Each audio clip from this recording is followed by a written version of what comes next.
Welcome to the Consulting Leaders Podcast, where we talk about the business of consulting. Whether you're looking to grow your practice or learn from the stories of leaders in consulting, you're in the right place. I'm your host, Guillaume Jouvencel, ex-PwC and co-founder of GHA Marketing. Join me as I interview the best consultants in their niche. Let's get on with the show.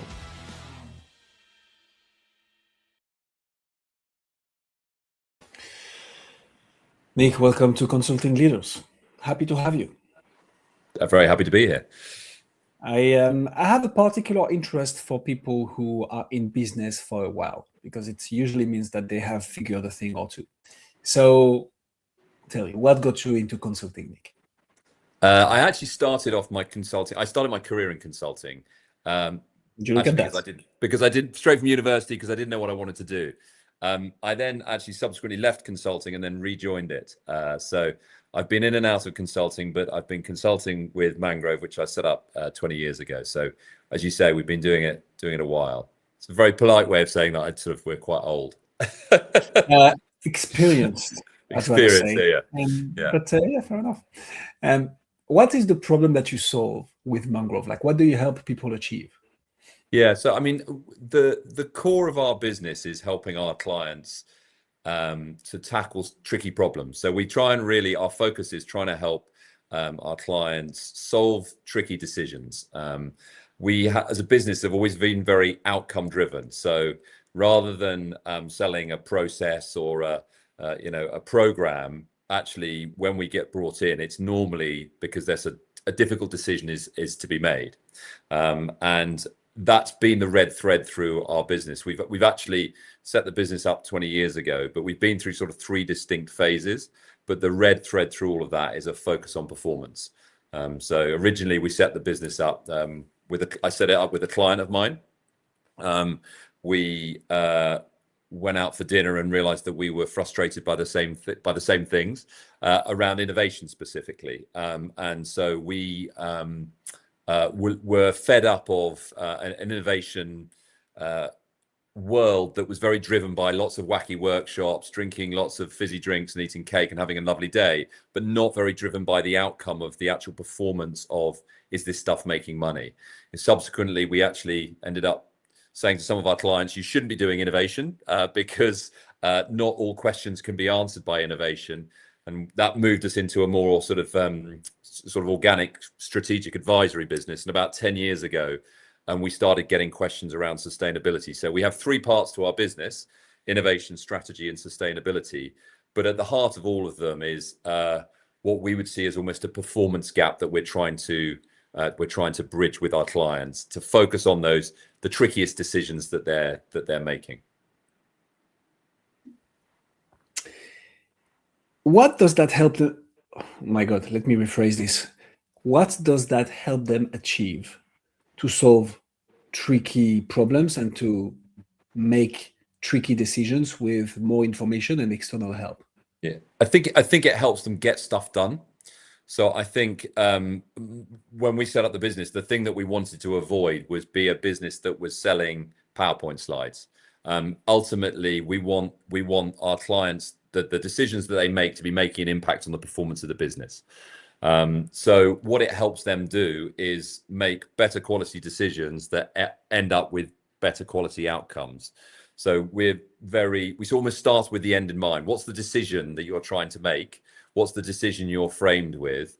And then actually, what is it we need to do to try and help support that decision, rather than here's a 6-month process and we're going to go through 5 stages and blah, blah, blah. It's more, actually, we can see that you want to try and grow your business. The question is, how do you grow your business? Do you want to try and expand into new geographies, create a new product or service, or buy a competitor? Those are all valid decisions, but ultimately you can't do all three. So that's our emphasis tends to be there. What's wrong with PowerPoint slides? I think there is a bit of an issue between what goes on the PowerPoint slides and what actually happens. We sort of have a sort of internal mantra that pretty much anything over, if you're trying to explain a strategy, if you can't get it down to 10 slides, it's probably not a strategy. It's just probably some data. We saw a piece of work recently from one of our larger competitors, and it was 350 slides, which was a sort of market strategy. You can't run a business to that. It was stunning work, but you can't run a business, because ultimately a business, you're going to be making a series of very distinct choices. So yeah, the PowerPoint, you know, Keynote is also available. You know, we're very open-minded, but it's not a volume of slides game, I don't think, consulting. I think particularly with AI, actually. But it's harder to justify the very high cost of your consulting services if you only come up with 10 slides. Obviously, I'm messing with you, because the background. I think there was a point in time, though. Honestly, Guillaume, I think there was a point in time, and there is still probably a school of thought that, you know, you're buying consulting services by volume of slide decks produced, and at that stage, that's not really that's not how we see it. You know, it's so I'm going to double down on this, because I think it's so interesting, and back to the business of consulting as well. I think hopefully this will be valuable for some people listening to us. I think there was a time where it was valuable, and I'm sure some companies still perceive this as valuable somehow. Like, I'm sure there is a context, like, fine. Today, so we're recording this February, my God, 2026. Information has become a commodity. Yes. And dare I say, expertise has become a commodity, just because of all the LLMs and tools that are available out there. So putting tons of information on 350 slides is less relevant today. I'm not saying it's not relevant anymore, but it's much less relevant than actually doing the thing, actually taking the context. I very much like this analogy of, I think it's Steve Jobs when it comes to consulting. It's like, when you're consultants, you see a banana, but you see it in 2D. And when you actually do the work, you see the banana in 3D. You see its taste. You see it's like the fact that you need to peel it off. I think that probably, I don't know, we're going on a tangent here, but I like what you just said around not as good anymore. I think that's right. I also think, if you think sort of AI has sort of flattened the playing field a little bit. I remember when I first started, going back to my age, I remember when I first started consulting, there was a Onassis quote that was used a lot, which was, the secret of business is to know something that somebody else doesn't. And the thing is that's great then, but I think the issue is in an AI landscape that has flattened it. And so actually, it is the support that you can make as a consultant to somebody who's faced with a tricky decision, and also making sure that the organization is lined up to deliver against that decision, it is really the difference. And actually, it's an area that we spend increasingly more time looking at, is the culture side of things. So I'm not 100% sure whether culture eats strategy for breakfast, but I do know that if you've got a clear focused strategy and you've kind of got your people lined up to deliver against that mission, you stand a lot greater chance of success. Amen to that. So who do you help specifically, Nick? So you help companies solve tricky problems. Yep. Who do you help specifically solve tricky problems? I guess we have two clusters of clients. The vast majority of our time is spent with what I would describe as asset heavy, old fashioned, but very large multinational global companies. So these are businesses that often know that they need to change and have got difficult decisions to make. So that's kind of one cluster. And we work with a number of global organizations, usually with their global, but sometimes with their regional team. That means that we work, actually, although we're based in London, we tend not to do too much UK work. We tend to work in, this month we've got projects I've been in Brazil, in North America.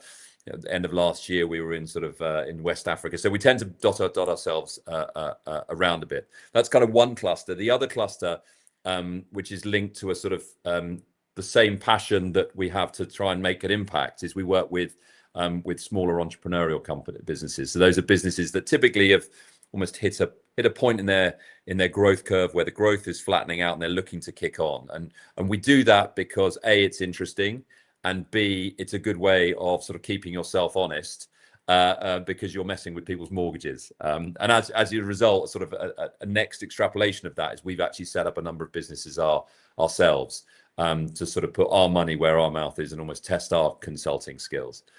So we set up a number of other professional services businesses, and actually had a go at creating a whiskey business as well, which was quite a lot of fun, shall we say. How is it going?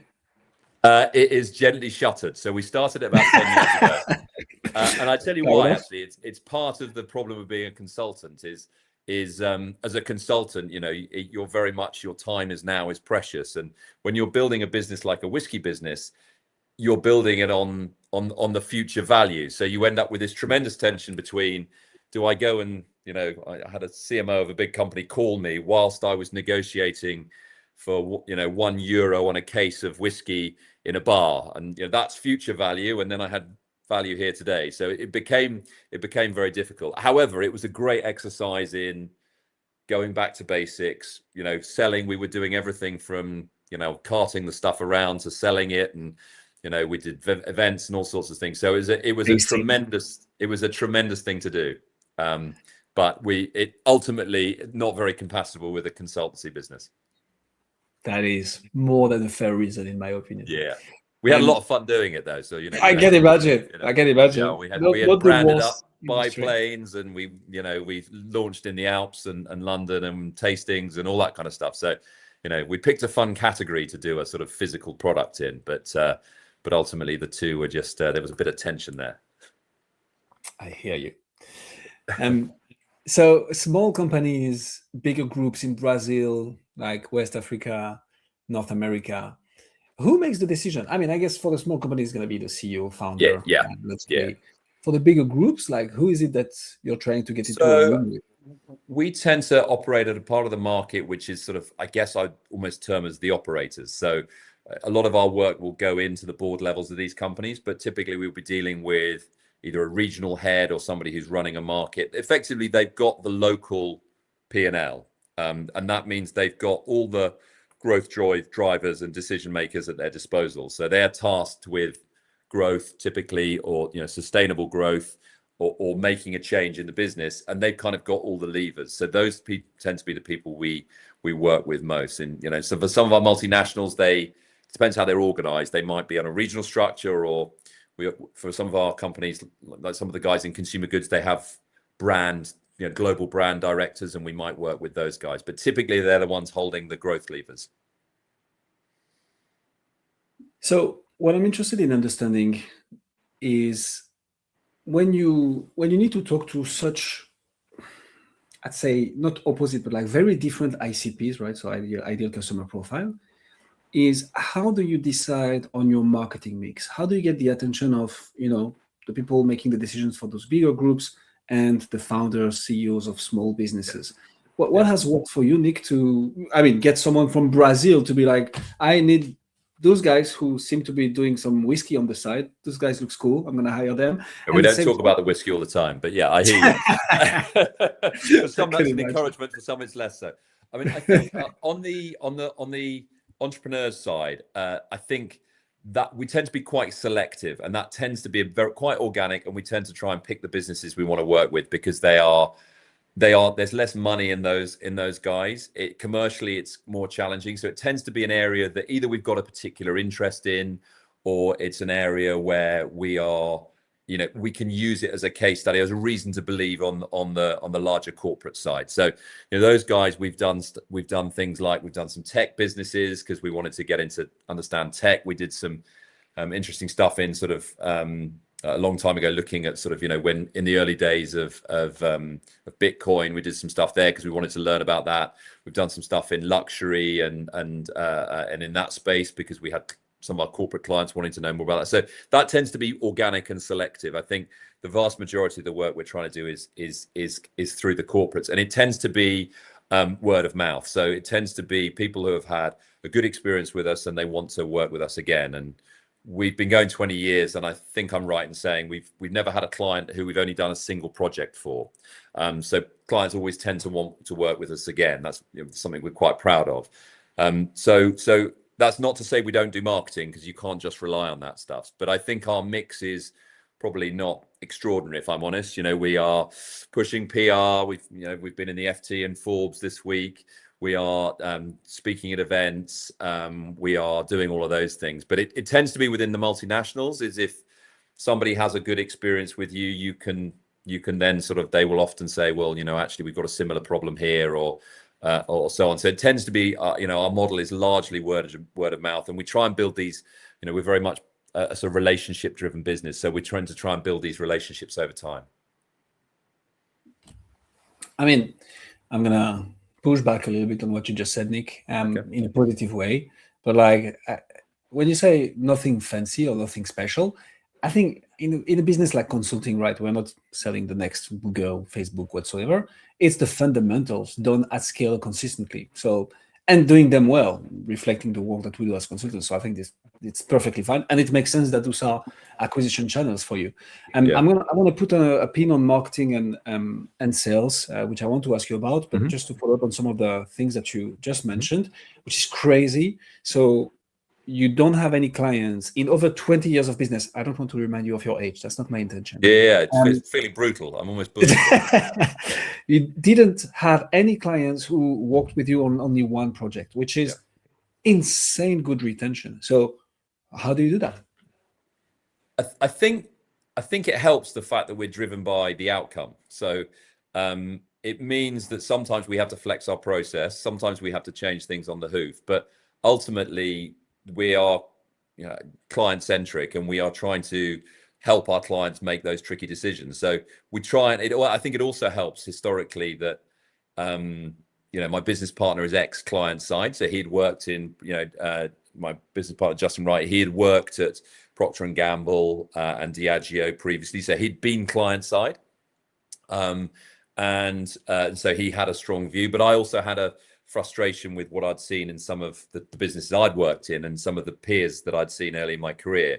And I think that wanting to make sure that we're there to support the clients rather than, back to PowerPoint, and support that decision, I think is a key driver of retention, because you're then driven by the client's interests rather than your interests, which broadly works. Sometimes it can be a bit challenging. It's not without its challenges, but having a bit of flex in there, I think, does help.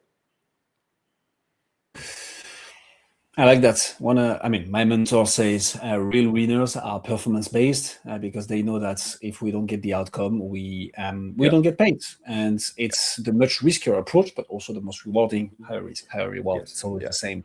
And I think when you're focusing on so you need to be able to focus on topics that has a straight and direct correlation with bottom line return on investment outcome, which you guys seem to be doing. But yeah, I like the approach a lot. So let me loop this back into marketing and selling. So in your process, so you get the attention from the FT, Forbes, speaking events, speaking engagements, outbound. How do you go from that to a sales conversation, to an SOW, to a letter of engagement? Like, what does the sales motion look like for you, Nick? I wish it was as clean as that. I guess typically we would try and get to, I think the best thing for us to get to is get to a point where we're able to have a conversation with a client. And our initial conversation with a client is usually about the problems they face, either in innovation, in strategy, or sustainability. And typically we're interested in the performance gap. And we try and make sure those initial conversations are conversations, so that our credentials deck has kind of got dust on it. Which isn't probably something we should be proud of, but we tend to have those conversations tend to be a bit more, what's going on in your business? Where are the challenges around growth, around trying to make sure sustainability sits with commercial, trying to do more with less in your strategy? Why isn't your innovation creating more commercial impact? We're having those conversations, and we then bring in external examples, and we're able to have a good conversation. That helps us understand where the client really is. And that actually also helps us frame the conversation and frame where we're at. I think the other thing is we've historically not been afraid to say, that's not right for us, or actually sometimes at a capacity level, we don't have capacity to do that. So I think we're okay saying, actually, after that initial conversation, this might not be right for us. Because we're that relationship model. So the worst thing we can do is do a bad job first off. I'd rather not do the work than do that. And that sounds, very altruistic. It's not. It's a commercial decision, because if we do a crap job on the first piece of work, good news travels as fast as bad news. Bad news probably travels faster, and then you've made a block for yourself. So I think that's the way we tend to try and work it. So it's a bit more diagnostic, a bit more open, and then from there we're trying. Often, a lot of the time, we're almost framing the challenge as we go with a client. So sometimes we'll have inbound RFPs, and they're very clear and there's hard lines. Quite a lot of the early conversations that we're having with clients tend to be a bit more loose and a bit more, we're almost helping them define the problems as we go. So I had a conversation with my partner yesterday and some potential partners for a new venture, and we have identified a market where people just don't have a good service provider to go to, and they've been burnt so many times, literally lied to by the salespeople of like companies operating in that space. And I'm a bit curious to pick your brain on this, Nick. When you're performance-based and outcome-based, like you guys are, which allows you to, once you sign a deal, like do more than just one project.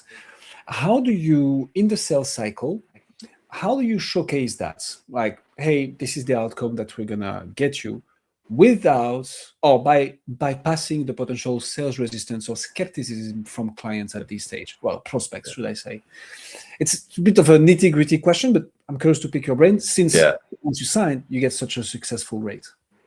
I think what we tend to do is break the work we do down into stages. Now, everyone does that, right? Because everyone loves a good flow chart and Gantt chart and all that kind of stuff. But what we tend to do is say to our clients, look, let's get to this point and then see what needs doing. And you might want to do some of that internally, and we might want to help you on some of those things. So rather than trying to sell massive programs, quite often what we'll do for a new client is say, well, let's just do this. We chunk it down into small bite-sized pieces. Let's do this initial piece of work.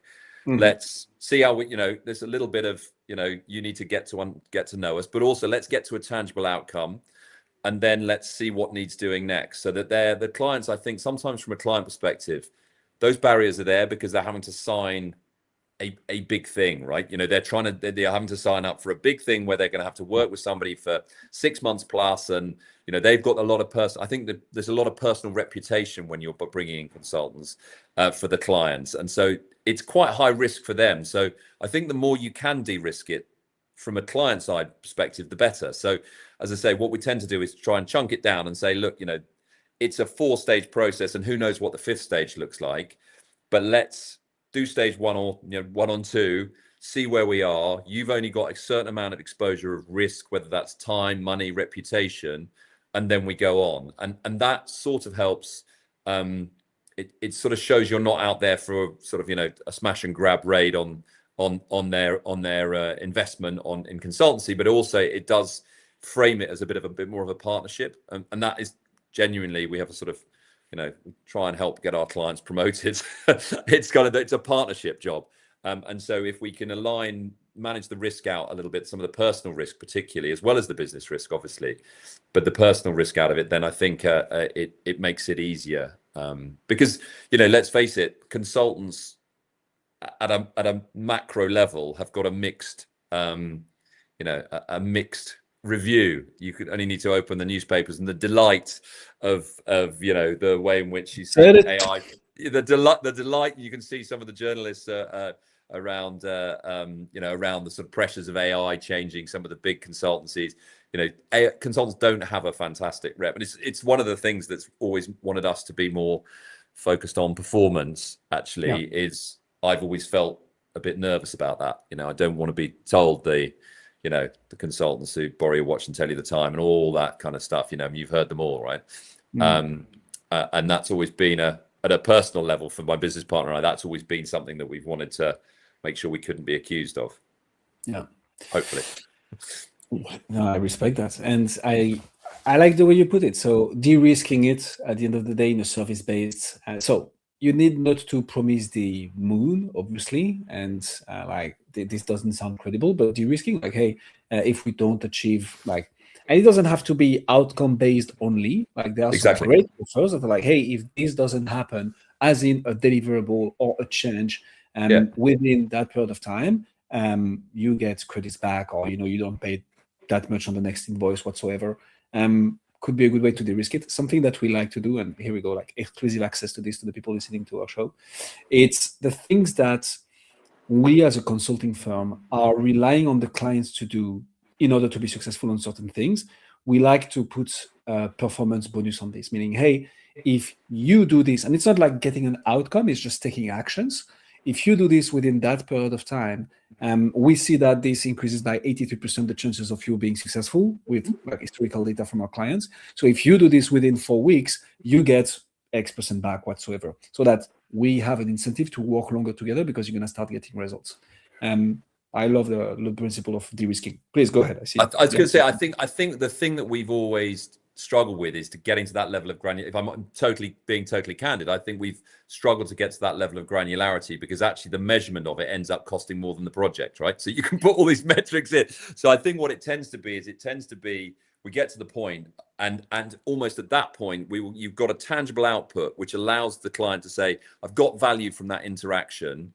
Yeah. Do I think that these guys can help me on the next step of the journey? And if not, I'm in a position where I could then choose somebody else or do whatever. So we've tried various schemes to try and look at that, but we operate in a strategy space. So we don't, whether it's the strategy, innovation, sustainability, they are all very complex in multinational. So we don't control all the levers. So what we can try and do is influence the levers as much as possible. Can we, and increasingly our offer is evolving to make sure that we're able to lean further into an organization. So, that we're able to try and make sure this stuff happens. But, when you're talking about companies that are, we've got a client at the moment, it's like 30 odd billion turnover. It's a big company, it's everywhere in the world, and we're trying to do some global strategy work. We can't influence, the tens of thousands of employees. So I'd love it if we could get to the level of granularity. I think sometimes we struggle almost because of the scale of our clients. So the de-risking is almost is much more qualitative. Are you happy? Have you got what you need out of this? And do you think is there trust enough in us to take you to the next stage and the next stage and subsequently beyond with other projects? Amen to that. Nick, you've been flying through this interview, so I'm going to throw a little bit of a curveball at you. I don't know how much of a cricket or baseball fan you are, but I'm sure you get the analogy. Yeah. What's your number one challenge in your business right now? In our business, I think there's a couple of things. So I think, there's always, some of these answers might be a bit generic. So it's, getting great talent is important. I think managing the relationship between revenue and investing in new talent, all that kind of stuff. All of these would be relatively generic answers. I think there's also at the moment we're looking at extending and shifting our offer a little bit and making sure that it's really sharp. I think a lot of our clients are under real financial pressures at the moment. And making sure that we have got a sharp offer that's really clear and helping them in the challenges that they're facing, I think is the other one. So we've kind of we've got the usual, internal challenges. I think we've got a great team. I think we've just hired an interesting thing that we've done recently is we've hired a head of performance. So an ex professional athlete who's bringing the sort of a professional athlete mindset to our business. So we now have shifted from to help our people development side and hopefully retention and also potentially hiring. We have weekly reviews, we have weekly 360s, and we have one-to-one coaching for everyone. So we are taking the people performance piece of our business much more seriously than we have done in the past, because we see that as an area that's incredibly important in a people business. But we've really invested in that in the last little while. And actually what's interesting is we've developed our tool for our business, and we're now actually sharing it with our clients. So it's a weekly tracking tool where you sort of say, how against a set of metrics, how did you perform? How did you feel you performed? You then, in this instance, I might rate the team. Where there's a gap, I did badly, you did badly, I did well. Let's talk about that gap. And then we have a live coaching, which is our head of performance does one-to-one coaching with the team. So some of that stuff I think is really interesting, because I think it's relevant to our business, but I think it's also relevant to our clients' business as well. And that idea of keeping the challenger edge, if you like, in our business is really that performance focus without, I think it's important to say, it's not just trying to squeeze every last minute and timesheets and all that kind of bullshit back in the day. It's actually, how do you make sure that the team is growing, is supported in doing that, and we're not having to work every hour. You know, we proudly work a 4.5-day week and stick to it because it drives productivity. So we're really interested in the stuff that makes our business perform better. And what's interesting is now thinking about how we might apply that to some of our clients. So that internal stuff is the usual stuff, but I think the human performance side of things is really interesting and really exciting. And then we've kind of got some of the client stuff where we're seeing a bit of overlap. It's interesting because from my little experience as a consultant and now working in that space, I think once you solve the demand aspect, so like getting clients to the door, which in essence is not that hard once you find something that works for you. It's a talents business. It's culture, like in opposition to brand. Brand is for external third parties, so like clients. Culture is for internal. It's culture, attracting the right talents, hiring the right talents, training them up, and then retaining them.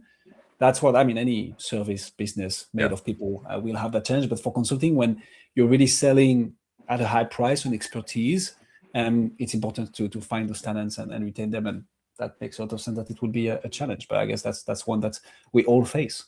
But it is interesting, the sort of, and yet I think, you know, my experience back in the day working for other consultancies is you would still have the annual review. You might have a quarterly review. It's all retrospectively. There's a massive recency bias of what did you do last week if you had a good week.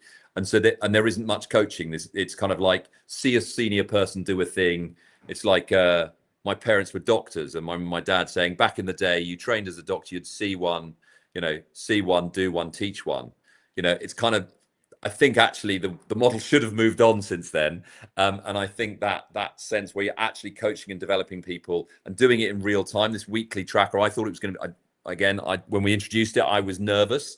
But actually it's been phenomenal in making people aware of, you know, this week, did I do the things I was supposed to do? And not the functional, did I email the right people, but did I spend enough time building, you know, my client, my colleagues' capabilities? Did I spend enough time thinking about the business, and so on? So that's that driver of, you know, those sets of metrics that around driving our culture, and managing that in real time, I think is really interesting from the elite sports perspective. And the other thing is, I think the other thing we've learned from our head of performance is, you know, a good team is made of really good individuals.